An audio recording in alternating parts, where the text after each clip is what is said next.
May gabi natong tanan, igsoon, pikpika imong tapad, ina good evening. Good evening sa ato mga kaigsuunan nga nara sa online nga naminaw. Salamat sa Dios sa inyong kinabuhi nga naghigayon sa pagpaminaw siyang pulong. Ug dilita maglangay igsoon, arita sa kinabuhi ni Moses. Ato hisgutan ang life ni Moses sa dihang gitawag na siya sa Dios ug wa siya nag-expect sa mahitabo niya. Kasagaran nato or ang atong expectation nga sa dihang makatawag tag calling sa Ginoo, mag-expect na ta nga nindot ang atong nang padulngan, smooth na kaayo. Sige, so arita mag-start ta sa pagkatao ni Moses. So sa pagkatao ni Moses, tungod kay nanaghan na pag-ayo ang kaliwat sa mga Israelites, nagsugo ang king sa Egypt nga pangpatyon ang mga bag-o nga natawo nga mga lalaki. So ato na to nahibawan no nga si Moses gitaguan siyang mama sud sa 3 months. Then butang siya sa basket, gipalutaw siya sa Nile River, giadapt siya sa anak sa hari sa Egypt. Then nidako na si Moses, diin didto siya nagsugod nagka-encounter og mga problema. Nahinumdum mo nga iyahang gipatay ang Egyptian. Ug sa dihang nakakita siya nga nag-away ang duha ka Hebrewanon, iya nahimo siyang peacemaker. Ug wa naminaw niya og giingnan nga nakaibaw ba mi sa imong gibuhat. So maoy hinungdan nga si Moses nagdali-dali siya og gikiyas padung sa Arabia sa Midian. Ug didto nakakaplag si Moses sa iyang asawa tungod kay iyang gipainom ang mga karniro niini sa tubig. So si Moses gi-invite sa balay ato nga mga dalaga nga mao ang ilang papa si Jethro. So mao ang father-in-law ni Moses. Nasabtan na nato igsoon gikan pagkatao ni Moses hangtod nga nidako siya, nakapatay siya Egyptian, ni kalgiw siya, nilaya siya nga to sa Egypt padung sa Midian ug didto nahimamat niya ang iyang asawa nga si Zipporah. Ug didto dito na pod nakighimamat ang Dios ang nag-start ang pagtawag sa Ginoo sa kinabuhi ni Moses. Ug gani makabasa tanong nga ningon si Lord, I am slow of speech and tongue. Mauna iyang rason sa Ginoo. Lord, padalin. Nganong ako, padalin na laglain. Kay di ko kay baw mo sulti. O giingnan siya sa Ginoo nga, ang imong igsuon nga si Aaron, maoy gamita nga imong tigpamaba. So tuod man igsuon, after ato nga pakigistorya ni Moses og sa Ginoo, si Moses dali-dali siya og uli ngadto sa balay. Og iyang giingnan ang iyang father-in-law nga si Jethro, nga pa, gisugo ko sa Ginoo. Ato lang isimple ang kuan sa atong panahon karon. Gisugo ko sa Ginoo nga paadtuon ko sa Egypt aron i-release sila sa ilang pagka-slave ngadto. Unya si Jethro sa waylangan niingon siya, "O sige, adto na ngadto Moses." So ang atong basahon karon naa sa Exodus chapter 4 verse 24. So pag pananghid na ni Joseph asa na siya padung sa maigsoon? Egypt. Kagisugo man siya sa Ginoo. Okay, so arita, Exodus chapter 4 verse 24. At a lodging place on the way, the Lord met Moses and was about to kill him. But Zipporah took a flint knife, cut off her son's foreskin, and touched Moses' feet with it. Surely you are bridegroom of blood to me, she said. So the Lord let him alone. At that time she said, bridegroom of blood, referring to circumcision. Atong basahon si Bisaya. Sa ilang paggipahulayan, kay nag-travel man sila ani paingon sa Egypt no, sa dalan, gitagbo sa Ginoo si Moses aron unsaon igsoon? Aron patyon. Lah, grabe. Gisugo gani si Moses sa Ginoo para mahimo siya nga tigpadala sa Dios nga maoy ma-release ang mga Jewish sa slavery, pero gitagbo hinuon sa Dios si Moses sa Ginoo aron patyon ngano kahaigsuon. Unya mikuha si Sifora og hait nga bato ug gituli niya ang iyang anak. So gituli physically ni Sifora, asawa ni Moses, ang anak. So wala man ginganlan kinsa nga anak nga ri, either si Eliezer ba or si katong isa. So wala gisulti no kinsa nga anak ni Moses ang gituli. Gituli niya ang iyang anak ug ang panit nga iyang naabis gipahid niya sa tiil ni Moises. Miingon si Sifora, ikaw ang akong bana sa dugo. 26. Busa, wala patya sa Ginoo si Moses. Mao kining higayuna nga miingon si Sifora, ikaw ang bana sa dugo, tungod sa gihimo nga pagtuli. Di ta ka-imagine sa journey ni Moses. Gisugo siya sa Ginoo, naay dako nga buluhaton ug sa kalit lang patyon siya sa Dios. Ug atong nasabtan nga si Zipporah, ang iyang asawa, is abti kaayo nangitag paagi ug nakasabot siya ngano ug unsay tuyo sa Ginoo nganong patyon niya si Moses. Kay ngano man igsoon, connected ni siya sa sign of the covenant ngadto sa nagihatag sa Dios kang Abraham hangtod sa iyang mga descendants. Grabe no? Unsa day na aning covenant nga ingon ani man kaseryoso ang Ginoo nga iyang patyon si Moses.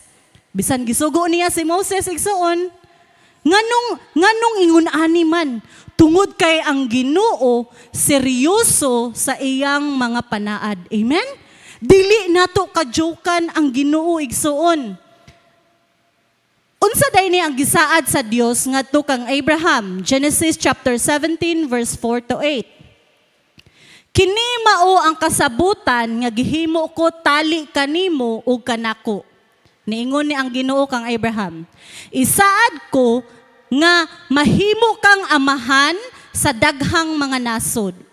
Sukad karon ang imong ngalan dili na Abram kundi Abraham, na kay gihimo ko man ikaw nga amahan sa daghang mga nasod. Pasanayon ko ang imong mga kaliwat ug ang uban kanila mahimong mga hari. Mudaghan pag-ayo ang imong mga kaliwat ug mahimo silang mga nasod. Tumanon ko ang akong saad kanimo ug sa umaabot mong kaliwat ingon nga walay katapusang kasabutan. Mahimo akong imong Dios ug sa imong mga kaliwat. Ug ihatag ko kanimo ug sa imong mga kaliwat kining yutaa diin usa ikaw karon kalangyaw. Ang tibuok yuta sa Kanaan mainyo sa dayon ug mahimo ako nga inyong Dios. Kini nga panaad sa Ginoo ngadto kang Abraham is makita nato kung unsa kaseryoso ang Ginoo.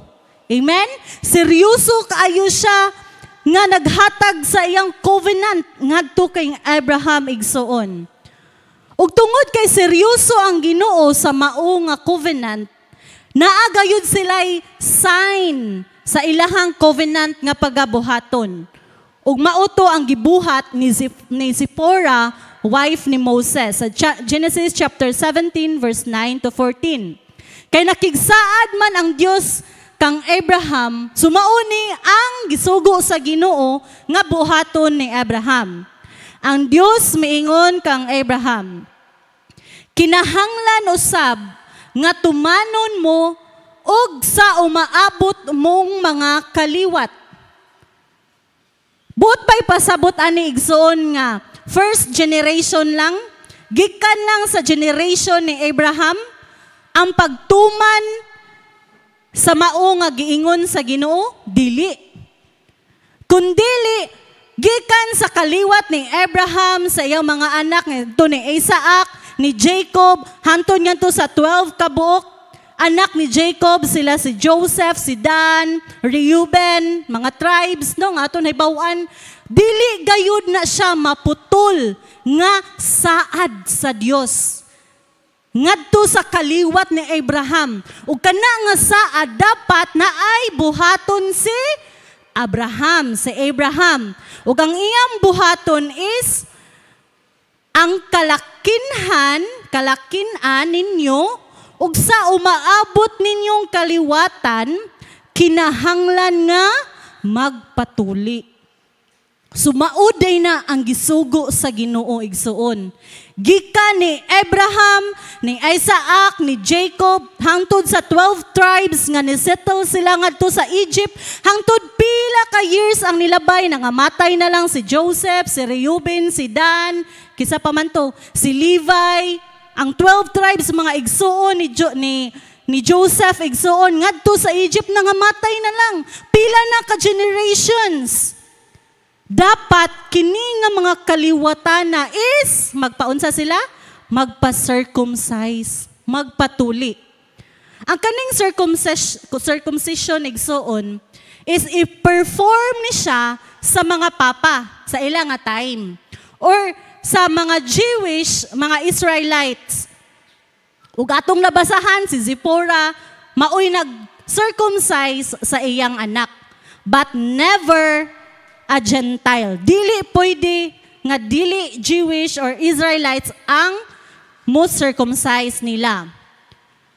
Ug importante kaino ang circumcision kay ngano man before gani nakainomdom mo sa ni Joshua nga before sila nakatabok ngadto sa yuta sa saad, ngadto sa Jordan River, silang tanan kadtong mga wala pa na circumcise gi-circumcise. Kay importante ni nga buluhaton, sign sa covenant ngadto sa Ginoo ug kang Abraham. Verse 11. Sukad karon kinahanglan tulion ninyo ang matag lalaki kun siya 8 na kaadlaw. So inig 8 days gikan pagpanganak sa bata nga lalaki, tulion siya. Lakip ang mga ulipon. So dili lang Jewish lang or Israelites lang, hasta ang ilang mga slaves. Ilang mga ulipon nga natawo sa inyong balay ug ang mga napalit ninyo gikan sa mga langyaw. Magmatuod kini nga adunay kasabutan, tali kaninyo ug kanako. Gibalik na pud sa Ginoo igsuon ang ilang kasabutan. Tali sa tao nga sa Abraham ug sa balaan nga Dios ang pag-circumcise. Ug ang kani nga circumcision igsuon is klaro kaayo nga walay exempted bisan ang mga under sa roof sa mga Israelites. Ug bisan gani kung ikaw foreigner ka, nga nakadto nga time sa panahon ni Moses, kung ikaw Gentile, foreigner ka, dili ka makapartake sa Passover kung dili ka magpa-circumcise. Or dili ka mahimong Jewish citizens kung dili ka magpa-circumcise. Nasabtan na nato igsoon. So ingon ana ka importante ang mao nga covenant, ang sign of the covenant kadto nila igsoon. Verse 13. Ang matagusa kinahanglan magpatuli agig timaan diha sa inyong lawas. So physical body, timaan siya, timaan diha sa inyong lawas, nga magpaila nga ang akong kasabutan tali kaninyo walay katapusan. Sabta na nato, naklaro ra igsoon. Sumauday nga i-circumcised ang mga Israelites tungod kay maunay timailhan nga pinaagi sa ilang pag-circumcise physically, nagpailan ni siya, napakita ni nga ang kasabutan sa Dios wala gayoy katapusan. Ngadto nila, gikan sa kaliwat ni Abraham, hangtod na sa pila ka generation.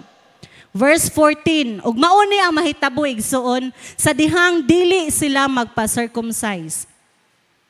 Ang tanang lalaki nga dili magpatuli kinahanglan hinginlan kay wala man niya tumana ang kasabutan.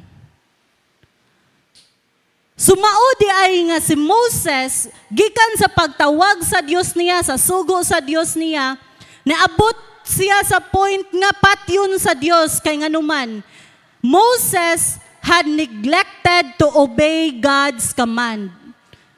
Giniglect ni Moses. Paminaw ninyo, nakalimot ka si Moses, giwali ni Pastor James pag Domingo nga. Sa to? Makalimot. Wala nakalimot si Moses igsuon. Pero unsa man, wala niya tumana. No, lain man ang nakalimot ka ug wa nimo tumana. Pero ang iyang asawa, si Zipporah, abti kaayo nga nag-circumcise sa iyang anak. Ug tungod sa gibuhat ni Zipporah nga iyang pag-circumcise sa iyang anak, nya iyang gibutang ang panit sa tiila ni Moses, ang nahitabo sa verse 26, unsa? Busa wala patya sa Ginoo si Moses. Tungod sa gibuhat ni Zipporah, dali-dali siya og circumcise sa iyang anak. Ug iyang giingnan, ikaw ang bana sa dugo tungod sa gihimo nga pagtuli. Unsa may paminaw niyo igsoon, unsa may reaction or unsa man ni ang gipakita sa Dios ani ni Moses? Kani nga senaryo igsoon. Atong makita nga ang Ginoo is seryoso siya sa nga kinahanglan tumanon gayud ang iyang gisugo. Amen? Kay seryoso baya kaayo ang Ginoo nga naghatag og panaad ngadto ni Abraham. O kinahanglan seryoso pod kining mga tawhana nga mubuhat sa gisa o gipabuhat sa Dios. Ang kaning giingon ni Zipporah nga ikaw ang bana sa dugo, nagpakita ni siya igsuon og pagluwas sa kinabuhi ni Moses. Kay kung wala to buhatan ni Zipporah, basin makuan si Moses, no? Lain na siguro ipadangad to.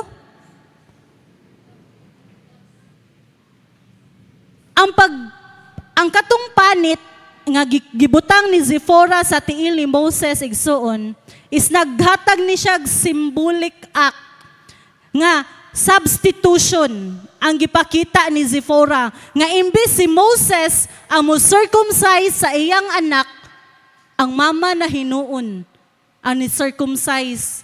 No? So nagpakita ni ngadto sa obedience, nagpakita ni og obedience ngadto sa disobedience.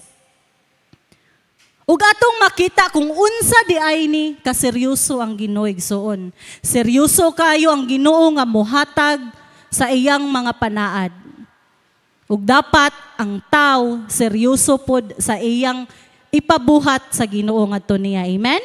Ug ang atong title karong kagabhion, God is serious. Be serious. Ingnay mong tapad, be serious. Pag seryoso igsoon, kay seryoso ang Ginoo. Amen? Hinayman, amen? Nakita nato ang kalagot sa Dios ngadto ni Moses sa pag-neglect niya pag-circumcise sa iyang anak. Siguro tungod kay na-neglect ni Moses ang pag-circumcise sa iyang anak, tungod siguro kay na-impluwensyahan siya sa iyang dili kaliwat nga asawa. Di ba kay Midianites baya ni si Zipporah. Tungod kay nag-unequally yoke siya og unbeliever. Ug arita sa atoang panahon karon igsoon, naatay gitawag og spiritual circumcision. Kita nga mga Gentile, wala ta nabilong ana nga covenant. Kay di man ta mga kisay mga Israelita nga ri, mga Jewish. Na si Earl daw, reaction siya gana. Para ra na nila nga covenant, para ra na nila nga nga buluhaton igsuon.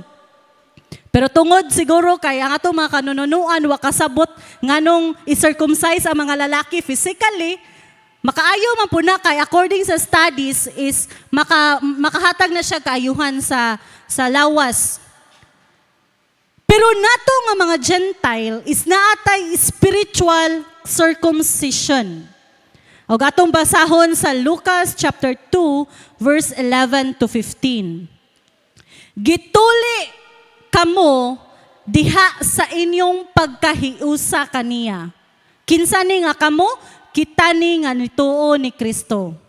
Dili sa paagi nga tawhanon, so dili physically, balikon ako, dili ta, wala ta gi-circumcise physical, kundili sa paagi ni Kristo nga maoy timaan nga kamo naluwas gikan sa gahom ni ining lawas nga makasasala. So ang kanidi ay nga circumcision, spiritual circumcision, is nagpasabot ni igsoon og paglimpyo sa kasing-kasing sa tao. Kinahanglan ni siya og kahinluan sa kasing-kasing sa tao. Verse 12, kaysa pagbunyag kaninyo, gilubong kamo o gibanhaw uban ni Kristo. Pinaagi sa inyong pagtuo sa gahom sa Dios nga nagbanhaw kaniya. So sa dihang atong hatag ang atong faith ngadto ni Jesus, naka-undergo ta og spiritual circumcision. Di ba? Kung i-circumcise ang usa ka bata, operation man na ang tawag, no? Sa atong panahon karon na ay tuli operation ngadto sa barangay Buaya. So kita nga mga believer, the moment nga ni atong gihatag atong faith ngadto ni Jesus, ni undergo ta og spiritual circumcision by putting of the sins of the flesh. Verse 13, kaniadto patay kamo sa espiritu, tungod sa inyong mga sala, ug tungod kay dili man kamo mga Hudiyo. Busa, wala mahisakop sa balaod. Klaro kayo. Apan karon gibanhaw na kamo sa Dios uban ni Kristo. Gipasaylo na kita sa Dios sa tanantang mga sala. 14. Gipapas niya ang tanantang mga utang, lakip ang mga kasabutan, bahin niini, o giwagtang niya ang tanan, pinaagi sa paglansang niini didto sa cross. Ug pinaagi sa iyang kamatayon sa cross, gibuntog ni Kristo ang mga espirituhanong pangulo ug otoridad. Gipasundayag niya ngadto sa tanan ang ilang kapildihan. So atong makita igsoon nga si Jesus seryoso kaayo siya nga nagdeal sa tanang sufferings, betrayal, paglansa ngadto sa cross igsoon para lang mapasaylo ang atong sala, mahatagan tag spiritual life, para naatay paglaom. Seryoso kaayo si Jesus sa iyang pagkamatinud-anon sa imong kinabuhi, sa iyang paghatag nimo pagkaon matag adlaw, sa iyang pagprotect nimo ug sa imong mga anak, sa imong pagdrive og motor, sa pagdrive og sakyanan. Seryoso kaayo ang Ginoo nga nagatiman nimo matag adlaw igsuon. Seryoso kaayo siya nga nagtubag sa imong panginahanglan. Seryoso kaayo siya nga naminaw nimo sa dihang naguol ka. Seryoso kaayo siya nga nihapuhap sa imong kasing-kasing sa panahon nga nasakitan ka. Seryoso kaayo ang Ginoo nga imong papa nga imong kaduulan. Seryoso kaayo ang Ginoo igsuon sa iyang pag-care nimo. Jesus is serious. Amen? Are we? Seryoso ba tayo igsuon? Seryoso si Jesus? Ang Ginoo seryoso sa iyang mga panaad ngadto ni Abraham. Ug mao usab nato. Amen? Ang Dios ni Abraham, Jacob ug Isaac, Dios pud na nimo. Seryoso ang Ginoo sa tanang saad nga atong mabasahan sa Bible. Ug seryoso usab ang Ginoo sa sala. Amen? Mga batanon, kitang tanan nga nangari, akong balikon, seryoso ang Ginoo sa sala. So dapat igsoon, be serious. Be serious sa pag-obey sa pulong sa Dios. Amen? Seryosoha ang pagbasa sa pulong sa Ginoo, di kay inigbasa nimo, di ka seryoso, pila lang ka minuto, nakatug na ka. O kung di magay nakatug, na-distract na ka sa cellphone. Amen? Dapat atong seryosohon ang pagbasa sa pulong sa Ginoo nga dili lang kay inigukab nato. Jesus wept. Hala, di ba ni mawang akong giampo sa Ginoo, mobalhin na pud ka. Dapat seryoso ta sa pagbasa sa pulong sa Ginoo. Amen? Kay basig masayop niya ta igsoon. Muana ka Lord, siya na ba? Nya abi nimo ang mabasahan nimo ngan kay si Gracia, si Grace. Ang imo day mabasahan kay ngano si Lot lalaki. Amen. Sumauna nga mga anak sa Dios, mga Kristohanon. Be serious sa pag-obey sa pulong sa Dios. Kumuingon sa Lord, si Lord nga ayaw anak, ayaw. Buhata na. Be serious in prayer. Di kayo inig-pray na to in Jesus' name, amen. Human na. Or pabalik-balik lang, Lord, thank you sa pagkaon, sa pagmata, sa protection, in Jesus' name, amen. Uy, Kristohanon, 2026 na, pila nakakatuig, patas po na yung pag-ampo, uy. Suwayay ka ninyo, igsoon, mag-ampo mo niya, taymiri inyong kagalingon. Challenge na. Ara na to makita ang atong pagka-serious sa pagpangalagad sa Dios. Ara na to makita ang atong pagkaseryoso, kung unsa dita ka seryoso, mutawag sangan sa Ginoo. Kay kung ang imong prayer igsoon 30 minutes ra, seryoso ka na. Or seryoso na oy, taas-taas na ng 30 minutes, fights na kay na. Amen? So inigabot nimo 30 minutes igsoon, himo ang 2 hours. 2 ka oras. Nganuman, kaysa dihang seryoso ta nga moampo sa Ginoo, di ka kaabantay sa oras igsoon. Di ka kabantay na abtan na kagalas 12 gabi nagampo sa Ginoo. Kay nganuman, ingana man ka kaseryoso. Kabantay mo sa usa ka anak sa dihang seryoso kay siya mga isayang mama. Ug di kay na seryoso ma, tagay kog kuan, nya molakaw na na. Pero kung seryoso kay na ang anak nga mangayo nimo, yan agi gusto kwaon, bisag asa ka na igsuon, sundan ka. Sundan pa ka hasta CR. Mag-CR ka, sundan ka na nga to kay nganuman. Seryoso man siya nangayo. Amen? Igsoon, be serious in your prayer. Kung karon nag-pray tag 1 hour, atong himuong 5 hours, 2 hours, 3 hours. Kay nganuman, ang Ginoo malipay sa dihang seryoso ta nga nitawag niya. Be serious in your lifestyle. No compromising. Amen? Labi na nato mga batanon. Kung nakita ninyo nga siya ni buhat og sala, ayaw jud. Pagseryoso sa imong pagpangalagad sa Ginoo. Pagseryoso sa imong eskwela. No? Kay kasadihang seryoso ka sa imong eskwela, di gid na mahitabo nga mangupya ka. Kay seryoso man ka. Seryoso man ka sa Ginoo. No? Be serious sa ato ang pag-love ngadto sa Ginoo. Seryoso na igsoon, hapit na ba yung Valentine's? Usahay karon kay love na to si Jesus kay nata sa simbahan. Pero igawas na to sa simbahan, di na, gamay na lang. Sabot na inig ka. Gikan, Lunes, Martes, binta-binta na kay na Merkules. Samot nagwa ka ni simbag Merkules. So, pagikas prayer meeting. Usay, ang atong gugma sa Ginoo, di na maseryoso na, wagtang na. Usay, may gugma ta karon, ikaugma di na. Mas digugma pa ta sa ato ang uyab or sa ato ang mga palalab.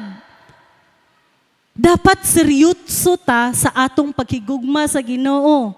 Amen? Kay dili ta maka-experience aning blessed to bless kung kita mismo di ta seryoso sa atong paghigugma sa Dios. Be serious in your commitment. Unsa may gihatag sa Ginoo nimo? Life group leader? Praise and worship team ka? Leader ka sa praise and worship team? Asa man ka gibutang sa Dios? Be serious about it, igsuon. Kay seryoso kaayo ang Ginoo nga nagtagad nimo. Nya at di na to seryosoon si Lord.